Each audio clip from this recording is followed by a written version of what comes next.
Salut et bienvenue à tous dans votre espace numérique dédié au sport, qui met en avant toutes ses facettes. Si vous êtes ici pour la première fois, nous vous souhaitons la bienvenue et espérons vous voir rejoindre notre communauté. Pour faire partie de cette grande famille, n'oubliez pas de vous abonner et d'activer la cloche de notification. Cela vous permettra de recevoir des alertes dès que nous publions de nouvelles vidéos. Maintenant, entrons dans le vif du sujet. La liste des joueurs congolais fait réagir les Sénégalais, notamment en raison de la présence de joueurs en phase de rééducation comme Bongonda et Axel Touanzebe, qui ne sont pas utilisés par leur club à cause des blessures, ainsi que de ceux sans club tels que Mbemba, Batubisika et Charles Pickle. La sélection de joueurs en convalescence ou sans club soulève des interrogations sur les critères de performance et de disponibilité. En termes de gestion sportive, cela peut compromettre la cohésion et l'intensité physique requises pour des matchs de haut niveau. Concernant la liste des léopards, si notre entraîneur agit vraiment de manière logique, on peut se demander s'il ne traverse pas des difficultés, qu'elles soient psychologiques ou liées à sa cardio. Cette phrase suggère une instabilité décisionnelle. En analyse comportementale, cela peut refléter une surcharge cognitive ou un stress décisionnel, souvent observé chez les coachs sous pression médiatique et institutionnelle. Les joueurs présents sur cette liste sont ceux que nous avons toujours souhaité voir, mais le timing n'est pas idéal pour certains d'entre eux. Le timing est un facteur clé dans la sélection. Un joueur peut être talentueux mais inapte à performer, s'il revient de blessure ou manque de rythme compétitif. Cela affecte directement la dynamique du groupe et la stratégie de match. Prenons par exemple de Théo Bongonda, qui n'a même pas encore été utilisé par son club, le Spartak Moscou. Il est actuellement en phase de réhabilitation. Un joueur en réhabilitation est en phase de récupération fonctionnelle. Son intégration dans une compétition internationale est risquée, sans validation médicale complète et test de charge physique. Après avoir travaillé en salle de musculation, il vient tout juste de commencer à faire des courses légères pour retrouver du rythme, après une blessure à la cheville. Les courses légères indiquent une reprise progressive. En biomécanique, cela signifie que le joueur n'a pas encore atteint le seuil de performance nécessaire pour supporter les contraintes d'un match à haute intensité. Cela signifie que même son club n'a pas encore pris le risque de le faire jouer dans les dernières minutes d'un match pour lui, permettre de retrouver son rythme. L'absence de minutes de jeu est un indicateur de prudence médicale. Cela reflète une gestion conservatrice du risque de rechute, ce qui devrait également guider les décisions du sélectionneur national. Pourtant, Desabre semble compter sur un joueur dans une telle situation pour 2 matchs cruciaux. De plus, l'intensité physique en Afrique est particulièrement élevée. L'intensité des matchs africains, souvent marqués par des duels physiques et des conditions climatiques extrêmes, exige une condition optimale. Miser sur un joueur en réhabilitation peut déséquilibrer le plan tactique. Chers supporters congolais, nous allons affronter le Sénégal s'il vous plaît, alors soyez attentifs car c'est du lourd qui nous attend.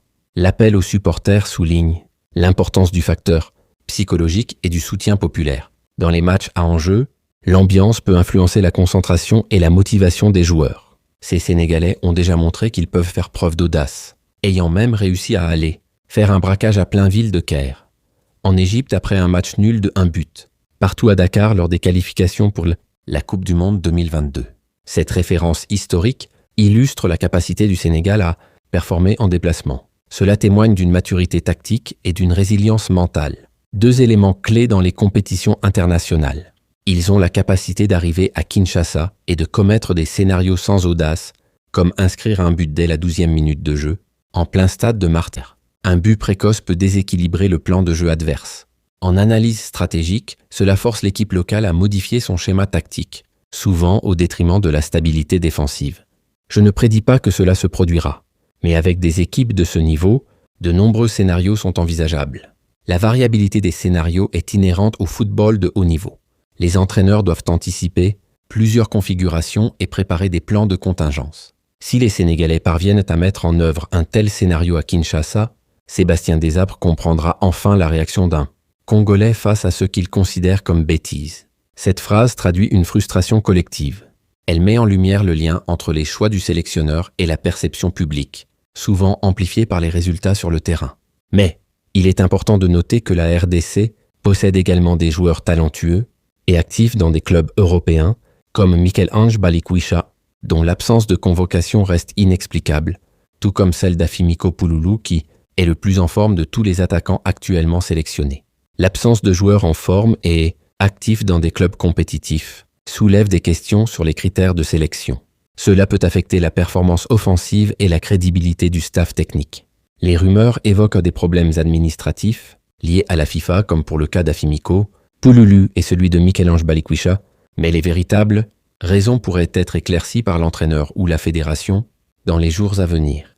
Les contraintes administratives sont fréquentes dans les sélections nationales. Elles peuvent inclure des problèmes de nationalité sportive, de transfert ou de conformité au règlement FIFA. Notre sélectionneur aime souvent surprendre les supporters congolais et les médias par ses choix. Et cette fois-ci, il est vraiment allé plus loin que possible et cela n'a laissé personne sans mots.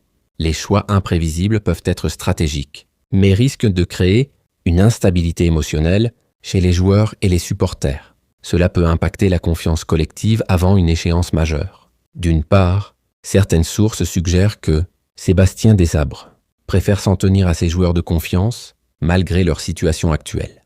La fidélité à certains joueurs peut refléter une stratégie de continuité, mais elle doit être équilibrée avec l'état de forme et la compétitivité. Le management d'équipe exige une adaptation constante aux réalités du terrain.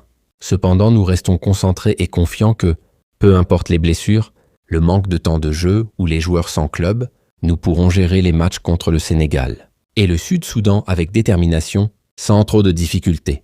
Cette posture mentale est essentielle dans le sport de haut niveau. La résilience collective peut compenser certaines lacunes individuelles, mais elle ne doit pas masquer les risques liés à la condition physique et au manque de rythme compétitif. Mais nous avons quand même quelques joueurs sélection forme au sein de leur club, bénéficiant d'un temps de jeu conséquent, ce qui sera un atout majeur dans les 2 matchs contre le Soudan du Sud et le Sénégal. Le temps de jeu régulier est un indicateur clé de performance. Ces joueurs en forme peuvent servir de piliers tactiques autour desquels le sélectionneur peut construire une stratégie cohérente. Nous pouvons constituer un 11 de départ, même en l'absence de certains joueurs en difficulté et sans club. La profondeur de l'effectif permet une flexibilité tactique. Toutefois, l'absence de joueurs actifs peut affecter la fluidité du jeu et la capacité à répondre aux phases de haute intensité. De la même manière qu'en attaque, nous avons des joueurs capables de résoudre n'importe quelle situation, quels que soient les défis. La polyvalence offensive est un atout stratégique. Elle permet d'adapter les schémas en fonction des scénarios de match, notamment en cas de domination adverse ou de bloc bas. Avoir des attaquants comme Fiston Kalala Mayele, Samuel Essandé, Simon Banza et Cédric Bakambu, c'est un vrai champ des renards de surface. Juste avec leurs apports, nous pouvons toujours faire mal en utilisant nos couloirs au cas où notre milieu est dominé par Camara et Matarsar. Ces profils d'attaquants sont spécialisés dans la finition et les déplacements, intelligents dans la surface. L'exploitation des couloirs devient alors une stratégie compensatoire en cas de perte de contrôle du milieu. Mais si Sadiki et Moukao sont alignés en même temps dans ce match contre le Sénégal, alors là nous aurions une vraie bataille de domination dans le milieu de terrain. L'alignement de ces 2 milieux dynamiques peut renforcer la densité centrale. Cela permet de contrer les transitions rapides et de limiter l'influence des milieux sénégalais dans la construction du jeu. Au cas où Piquel, Mutusami et Kayembe sont placés dans le milieu de terrain, ça serait fort probable que le Sénégal prenne le dessus avec Papsar et Lamine, Camara et nous allons miser sur nos couloirs entre Masuaku et Wan-Bissaka. Ce scénario implique une adaptation tactique en faveur du jeu latéral. Masuaku et Wan-Bissaka, en tant que latéraux offensifs, peuvent créer des déséquilibres pour compenser une infériorité dans l'axe. Avoir Masuaku sur un flanc et Bissaka sur l'autre est un vrai atout, surtout avec des attaquants capables de concrétiser chaque occasion comme Banza et Mayele.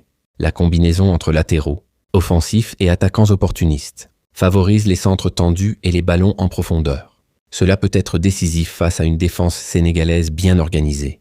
La situation actuelle est incroyable, car personne n'aurait pensé que notre entraîneur pourrait aligner des joueurs en proie à autant de problèmes physiques. L'alignement de joueurs en difficulté physique peut être perçu comme une prise de risque stratégique.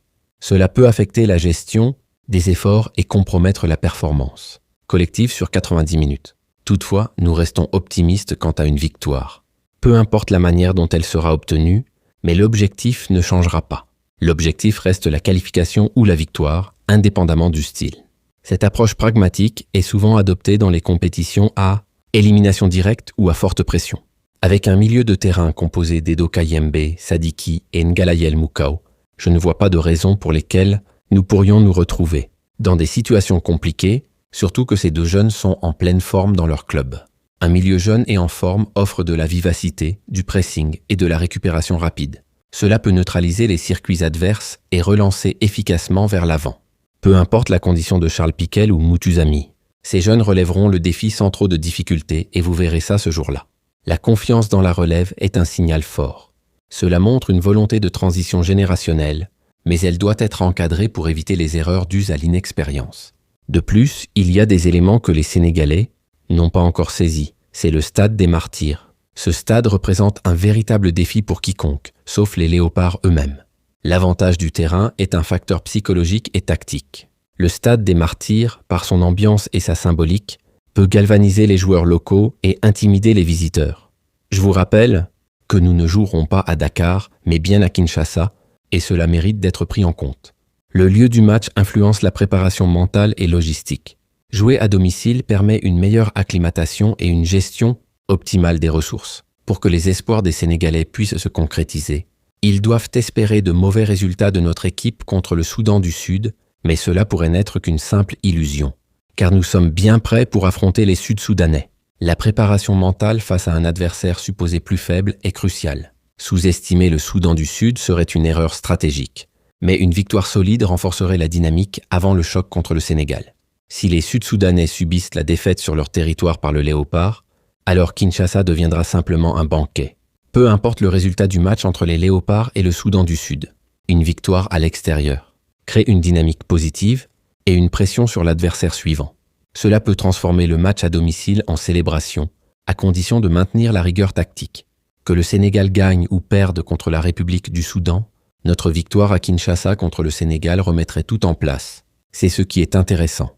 Le match contre le Sénégal devient un pivot stratégique. Une victoire permettrait de redéfinir les rapports de force dans le groupe et de repositionner la RDC comme prétendante sérieuse. Ainsi, je tiens à faire comprendre aux Sénégalais que les résultats des matchs entre le Soudan du Sud et la RDC ou entre le Sénégal et le Soudan n'importent en guère. Cette affirmation souligne que le match direct entre la RDC et le Sénégal est le véritable juge de paix.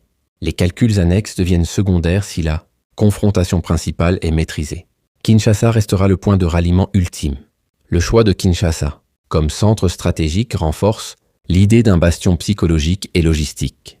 Le stade des martyrs devient un symbole de résistance et de mobilisation nationale. Lorsque la RDC réfléchit de cette manière, il vaut mieux éviter de jouer à cache-cache, car cela pourrait vraiment entraîner des conséquences désagréables et des désespoirs. Cette phrase évoque une posture mentale collective. En psychologie du sport, l'ambiguïté ou le manque de transparence dans les décisions peut générer de la frustration et nuire à la cohésion du groupe. Peu importe les circonstances, même si Dieu avait prévu que la RDC soit éliminée, cela ne se ferait jamais sans que le Sénégal ne subisse une défaite à Kinshasa. L'idée d'une élimination, conditionnée à une victoire symbolique, traduit une volonté de préserver l'honneur sportif. Cela reflète une stratégie de résistance morale face à l'adversité. C'est une promesse ou une prophétie que je vous fais de tout cœur. Le Sénégal ne parviendra jamais à s'imposer à Kinshasa. Vous pouvez, comme fut-il, mais croyez-moi, c'est une certitude. Ce type de déclaration relève du discours motivationnel. En management sportif, les prophéties autoréalisatrices peuvent renforcer la confiance collective et influencer la dynamique du match. Même si l'entraîneur perdait son calme pendant le match au stade des martyrs, la RDC finira par triompher, qu'il pleuve ou qu'il neige. L'évocation de conditions extrêmes et d'un staff sous pression souligne la résilience attendue des joueurs. Cela met en lumière l'importance de la préparation mentale et du leadership en situation de stress. La qualification pour le Mondial 2026 est une mission à laquelle tous les Congolais tiennent. C'est notre histoire et elle ne concerne que nous. L'objectif mondialiste est présenté comme une quête identitaire. En sociologie du sport, cela renforce le sentiment d'appartenance et la mobilisation populaire autour de l'équipe nationale, que ce soit grâce aux compétences de notre sélectionneur ou à ses moments de doute. Les esprits de nos ancêtres veilleront sur ce stade pour assurer la victoire de la RDC. L'invocation des ancêtres introduit une dimension spirituelle dans la performance. Cela peut agir comme un levier psychologique puissant, surtout dans les cultures où la mémoire collective est valorisée. Nous avons des talents capables de rivaliser avec n'importe quelle équipe au monde, et cela ne fait aucun doute. L'affirmation du potentiel technique est essentielle pour la confiance collective. Elle doit cependant être soutenue par des données de performance et une gestion optimale des ressources humaines. Nous avons confiance en notre peuple en général, car sans leur soutien, le stade ne pourra pas exprimer la langue de la victoire. Et tout le monde est prêt à relever ce défi avec fierté. Le soutien du public est un facteur clé dans les matchs à domicile. En psychologie sociale, l'effet de la foule peut influencer la motivation, la concentration et même les décisions arbitrales. De notre côté, nous restons optimistes quant à la victoire et à la qualification. Et nous sommes impatients que notre staff technique aligne les joueurs qui méritent vraiment d'être présents ce jour-là. L'optimisme est un moteur de performance, mais il doit être accompagné d'une sélection rationnelle basée sur les critères de forme, de complémentarité et de discipline tactique. D'ailleurs, même Sébastien Desabre sait bien qui sont véritablement les Congolais quand il s'agit des mauvaises surprises, surtout en plein stade des Martyrs bondé de supporters. Cette phrase met en lumière la pression populaire sur le sélectionneur. En gestion de crise, la capacité à anticiper les réactions du public est cruciale pour maintenir la stabilité du groupe. Comme beaucoup d'autres, nous avons été surpris par la composition de cette liste, qui aurait dû être différente. Mais l'entraîneur lui a voulu réfléchir selon ce qui lui passe dans la tête. Les choix non conventionnels peuvent refléter une stratégie audacieuse ou une intuition personnelle. Toutefois, ils doivent être justifiés par des critères techniques pour éviter les tensions internes. Cependant, il n'y a rien d'autre à faire. La liste est déjà établie. On ne va pas continuer de tourner autour de cette suspense. Une fois la liste validée, la concentration doit se déplacer vers la préparation tactique et mentale. La remise en question permanente peut nuire à la sérénité du groupe. L'essentiel est que tout se passe bien, ce qui serait bénéfique, surtout pour l'entraîneur face aux exigences des supporters congolais. Le succès sportif est souvent le seul rempart contre les critiques. En management d'équipe, répondre aux attentes du public est un enjeu de légitimité pour le staff technique. En effet, si nous nous retrouvons dans des situations controversées, cela mettra l'entraîneur en grande difficulté, car les Congolais, c'est comme une femme qui oublie les bons moments du passé, même si c'était hier.